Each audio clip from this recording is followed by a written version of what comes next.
Look at Ezekiel 36, because this is the ninth promise God made in Ezekiel 36. And God promised to them that they would be regathered. In Ezekiel 36, and look at verse 24. It's one of the most beautiful, clear little promises in all the Bible.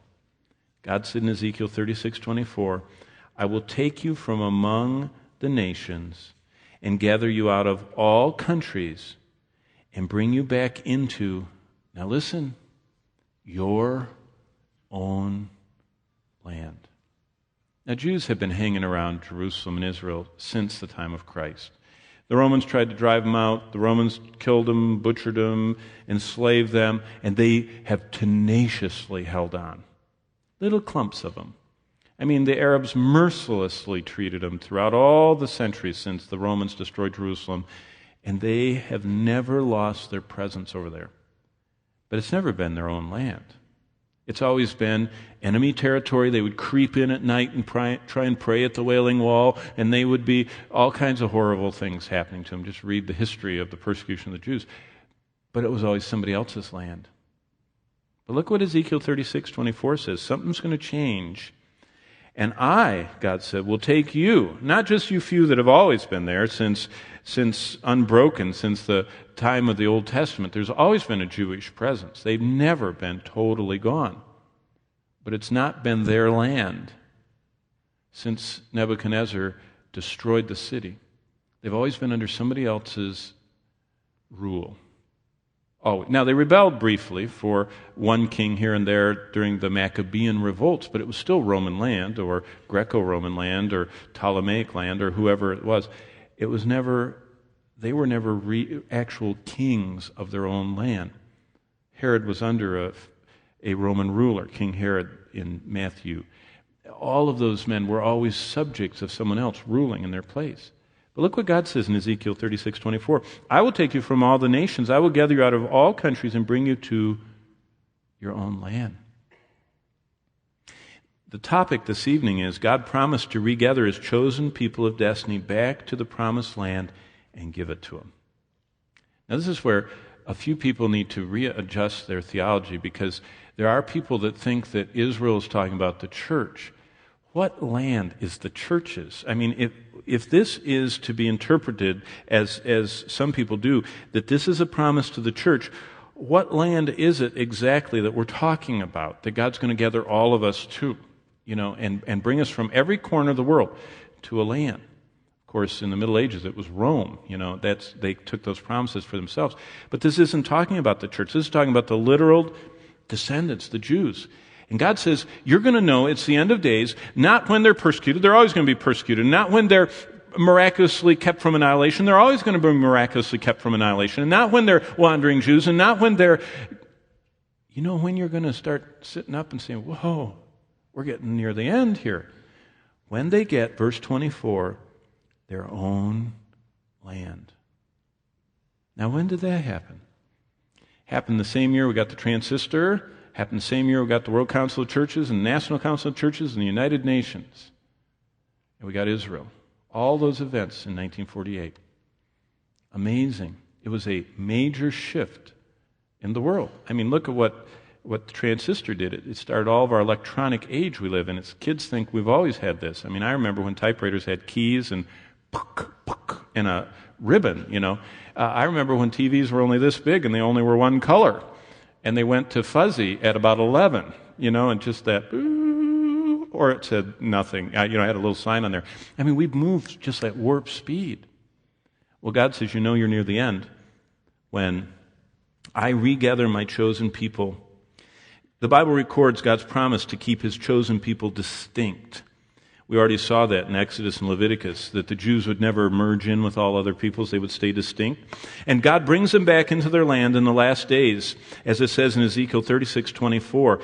And God brings them back so they'll be there before their Messiah's return, because the Messiah comes to rescue the children of Israel in Israel, not in Uganda, not in New York City, not in Miami, not in Warsaw. He rescues them in Jerusalem, where they all come back to. And so for Zechariah to come true, God has to get him there, because Jesus meets them on the Mount of Olives in Jerusalem when they're almost at the end of their existence, at the end of the days. And those prophecies and promises that were watched so long were fulfilled when Israel was reborn as a nation back into their promised land. Almost 1900 years of destruction had just laid there in the city of Jerusalem since AD 70, when Titus annihilated the city and killed over 1 million people and hauled off hundreds of thousands more as captives in galley ships and sent them with chains and sold them in the nations. Almost 1900 years after the destruction of Jerusalem and the scattering of the Jews in AD 70 by the Roman armies of Titus, Israel was reborn in 1948.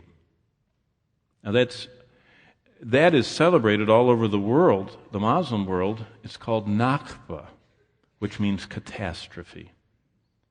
To Allah, to Muhammad, and to the Muslim people, the fulfillment of God, the living and true God of the Bible's promise to the nation of Israel, is a celebration of catastrophe that they remember every year all over the Muslim world. Because the mere existence of the Jews is an offense to the Muslim people. Because their religion at its core is the eradication of the Jewish people. And by the way, us too, the Christian people. Never forget that. That's the titanic confrontation that's coming. Who's the true living God? That's coming. Well, after 25 centuries of slumbering, becoming a nation is something that has never happened to any group of people in the history of mankind. There is no other nation that was a nation 2,500 years ago that was completely destroyed and all the people were subjugated and scattered across the earth, and that nation slumbered in the dust and all of a sudden came to life after 2,500 years. There's no record of that in human history other than the Jewish people. It couldn't happen because only God could make it happen. To keep them even distinct for 2,500 years is a feat in itself. But to bring them back to the very same place where they used to be and have them name all the cities the same thing they used to name them. We're not talking about the Book of Mormon with all these fake places that never existed. We're talking about, the places in the Holy Land have always been there. They've just been in ruins, and they've come back and built them and called them the same names.